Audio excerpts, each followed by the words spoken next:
قبل ما اخونا الرفاعي يطلع، المرة دي كدابة. هقول لكم ليه. المرة دي اكبر خاينة وبتسجل الاستريمات. دخلنا انا وشيماء معاها، وكان معانا المرحومة عش الله يرحمها ويسكنها فسيح جناته، وكان معانا شيماء الله يمسيها بالخير، اختنا شيماء موجودة، وكان معانا ماجد النعيمي، وانا اللي اتدخلت وقلت لها يا حنين عايزين نوقف المشكلة اللي حصلت. ليه؟ انا ما ينفعش اخش انا ابقى راجل عرة لما اكون داخل منصة وما فيش بيني وبين شيماء خلاف، اخش منصه ازاي يعني؟ فحكت الخاص كله الاستريم وتقول لك ايه انا ما بسجلش. يعني بالله عليك منور يا رفاعي. حبيبي ابو صلاح، عامل ايه؟ انا بس وحشني عايز والله. اقول حاجه في المنصات اللي طلعت وقالت لك رفاعي.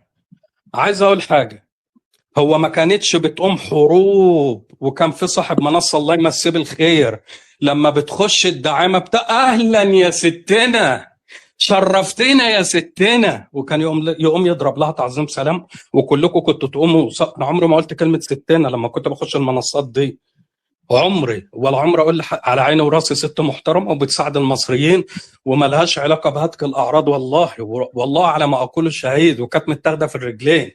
بس ليه اصحاب المنصات ما كلهم كانوا بيقعدوا يدافعوا عن داعمينهم واكرم سلام، وكل واحد عنده داعمه شتمتها كأنها اتشتم هو. ليه كلكم عملتوا بقى اللقطة على رفاعي؟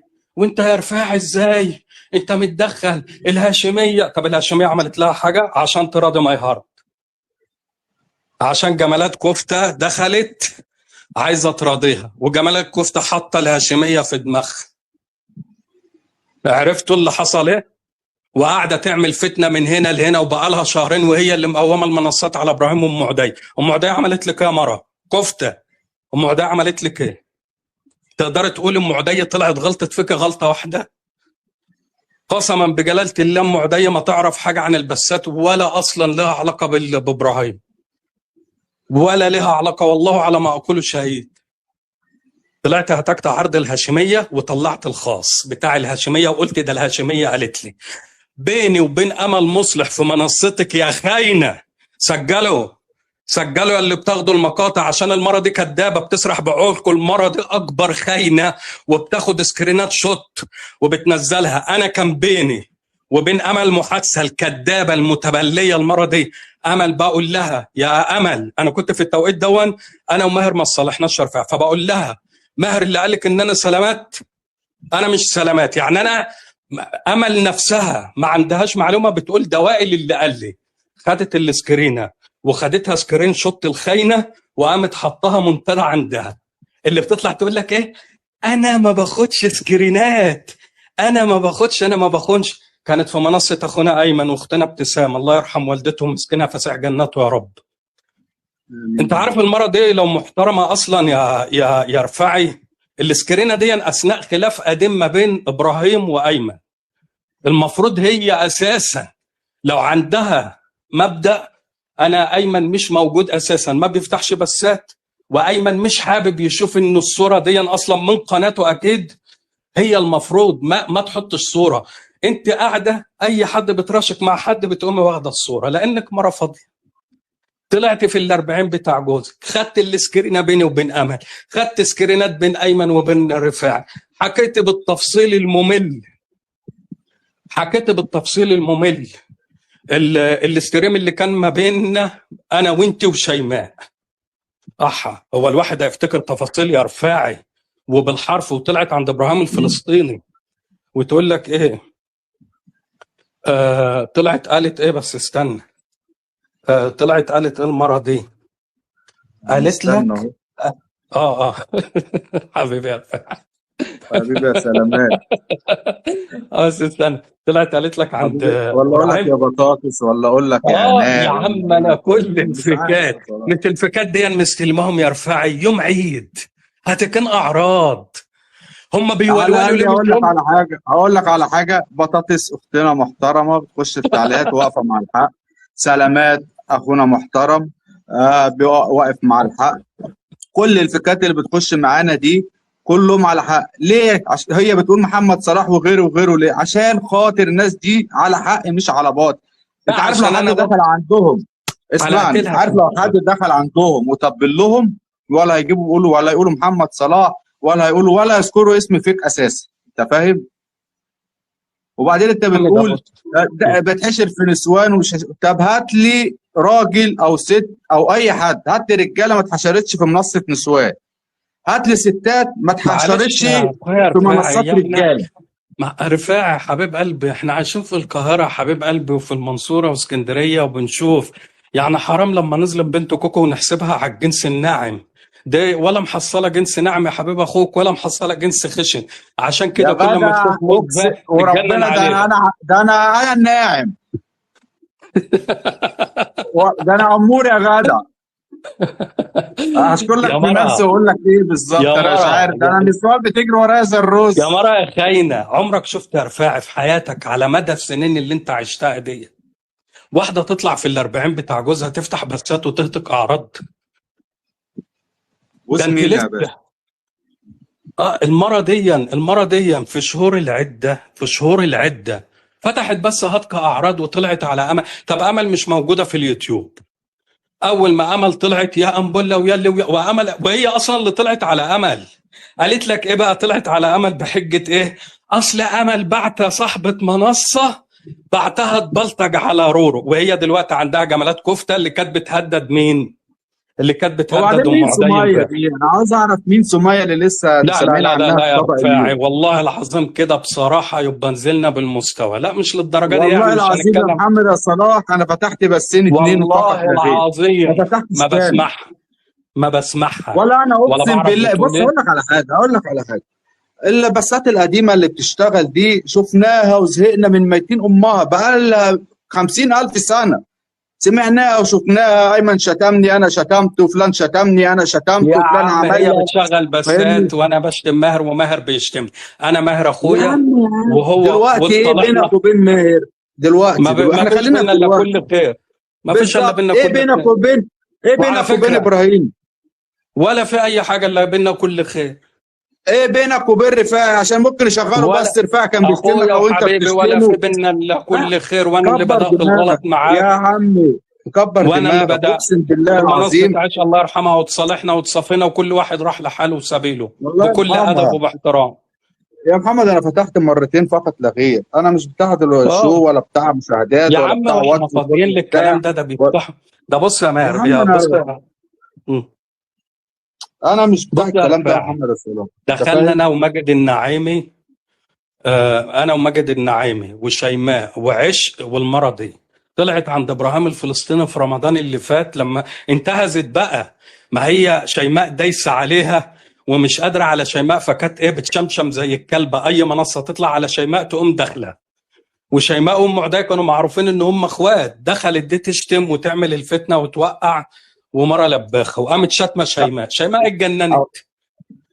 المهم حكت الاستريم بالتفاصيل وتقول لك انا ما بسجلش. ليه يا اخت؟ ذاكرتك حديد فاكره بالكلمه وبالحرف، وحكت استريم. وشيماء كانت والله شيماء عمرها ما عرضت عليا ان هي تسافر ولا الكلام ده، وكدابه في اصل وشها. ولا شيماء عمرها قالت لي الكلام ده، يا عم لو ولا في سافرت تواصل بيني ولا بين ده ما في شيماء ستات اصلا. بتسافر وفي بنات بتسافر وفي بيجروا على اكل عيشهم وفي لا وفي وفي المرة وفي دي عاملة بص انت تمسك فاهم؟ في الهاشمية. بص أي حد تعاطف مع إبراهيم وأم عدي عايزة بقى إيه توري بتوع ماي هارت. لا ده أنا البت اللي شيماء تمسك في شيماء. يا راجل ده بتخش بتقول للنسوان إيه؟ بتقول للنسوان إيه؟ بتقول للنسوان إيه؟ وطهم وخدوا مفتاح. في ست بالله عليك تقبل الكلمة دي؟ ما عشان اللي عندها وبتقول لي واحدة، مسؤولين، بتقول اللي لي عندها واحدة إيه؟ مسؤولين. بتقول لي واحده ايه اقلعي لباسك وخدي مفتاحك وتعالي بظهرك. قلت يا نهار اسود، المره دي شاذه، عشان شاذه. نسوان هايجة يا محمد يا صلاح، ما فيش واحدة محترمة هتسمع الكلام دوت وتفضل عندها.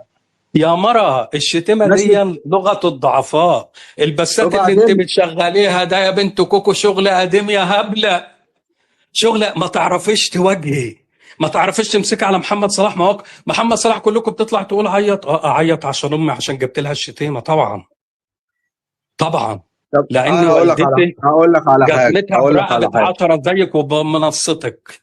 منصتك ايه؟ اقول لك منصتك اسمع. بص يا رفاعي، اللي ثبتناه آه. قدام اليوتيوب كله منصتها آه. بتركب صور اموات بلسانها، بتجهر بالمعصيه، بتتكلم باعضاء جنسيه. فخلاص المره دي خلاص انتهت. المره دي والله العظيم اقسم بالله كنا داخلين لها تعاطف. وعارف عملت ايه؟ دي في مره ما انا السبب، انا اللي دخلت ماهر عندها.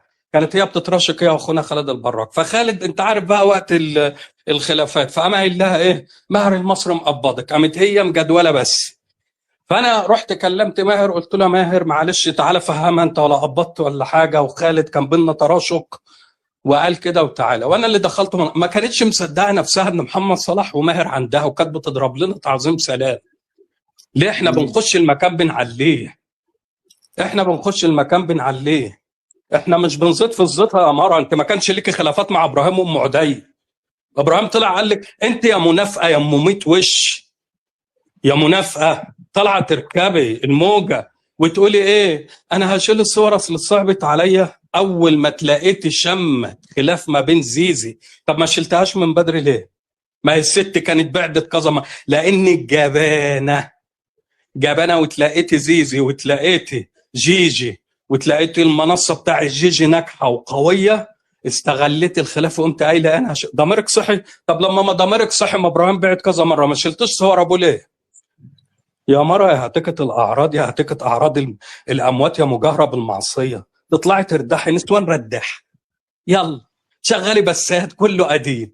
ماهر اخويا، ولو سمع شتمته فيا مسامحني، ولو انا سمعت شتمته ليا انا برضك مسامحه. اطلع انت منها مره. حاولتي تعملي كده مع رفاعي وتقولوا له اسامه طلع عليك وعبد السلام وانت يعني اللي ما طلعتيش على عبد السلام يا مره يا منافقه، وهتقطع عرض مراته الله يحميها ويحفظها. يا عم انا ما بستفزش من الكلام ده. وما انا طلعتش يا منافقه على عمه اسامه كذا مره يا منافقه، يا ام 100 وش، يا انا منصه طلعت قلت لها ايه تركيب يا محمد يا الاموات. صلاح؟ انا طلعت قلت لها ايه؟ قلت لها ولاد بلدي ويشتموني ويعملوا اللي هم انا عايزين بس يعملوه، اه مالكيش فيه. انت انا فاهم؟ نفسي يا انا ما عم بستفزش. رفاعي المره دي تقول طلعت على ام عدي ليه؟ ابراهيم قال لها انت مش فاهمه حاجه. طلعت هتكت عرضه وحطت صور اهله. دخلت له قلت له يا ابراهيم المره دي منصتها مستخدمه، والجماعه اللي ضدك كلهم عايزين منصه وهي ما هتصدق. هي المره دي كل مجنونه تبص قن تقعد تقول لك شفت القن عني اكن القن ده بياكلها وبيشرب. قن ايه يا مره؟ وانا تقول لما حبه كنت بفتح كان بيبقى في قن عندهم. يا راجل قن ايه وبتاع ايه على دماغها ودماغ هي اللي جابوه. عشان الناس ما تطفش تيجي تسمعنا تروح مشغله البث بتاعك على منصتها وانت فاتح منصه. يا عم انت هي فاهم؟ رداحة آخرها رداحة تركب صور أموات تشغل بسات قديمة. فشيخ أنا بدل البث 2 و3 و4. وبعدين انا عاوز اقول لك على حاجه يا محمد صلاح، اقسم بالله العظيم انا عندي استعداد اثبت لنور اللي ما فيه ولا واحد ولا واحده من الناس دي اللي واقفين معاها بيحبوها. أيوه عارف والله العظيم لو عملنا مبادره بين نور ومحمد وابراهيم وطلع لهم منصه وكل واحد في حاله، عارف هيطلعوا يعملوا لها ايه؟ اح يا نور مش عارف ايه يا نور، وهتلاقي الفشخ نزل عليها زي المطر. انت فاهمني؟ الناس اللي كانوا حابينها وواقفين معاها اهو ما بيحبوش الخير لحد. واقسم بالله يا محمد يا صلاح ما بيحبوا الخير لحد. عاوزين المنصات تفضل تشتم وتسب وتلعن واللي والكلام ده كله 24 ساعه في 24 ساعه. انا فتحت منصتين مش عاوز افتح تاني، واقعدوا اشتموا وقولوا اللي انتوا عاوزين تقولوه، كل واحد عارف تمام نفسه ايه. يا عم رفاعي ما فيش حد فيهم يخاف من ربنا ويقول لها أنت حاطة قناة وعاملة وقاعدة وبتقول أنا بجهر بالمعصية، أنا هتكت أعراض، أنا مش عارف إيه. يا عم كلهم هاتكين اعراض، اذا ماسكين لي انت ايش حصرك بين النسوان؟ انا لو مش على وهي إيش منصه حصرها محمد بين صلاح الرجالة؟ قول لي أنت قول عارف لي إحنا عندنا المرأة قول اللي لي ترفع عينها في راجل تتضرب بالجزمة. قول لي والله حتى كلامه منزل منتدى، فاهمني؟ يا عم ده عيل فيك فمن والله العظيم. بص كام بص سنه بص. يا عم يا من عم كام شهر من كام شهر يا عم يعني والله في حد العظيم دخل. اقسم بالله ده عيل والله ما ليه اسمعني 30 اسمعني لازمه.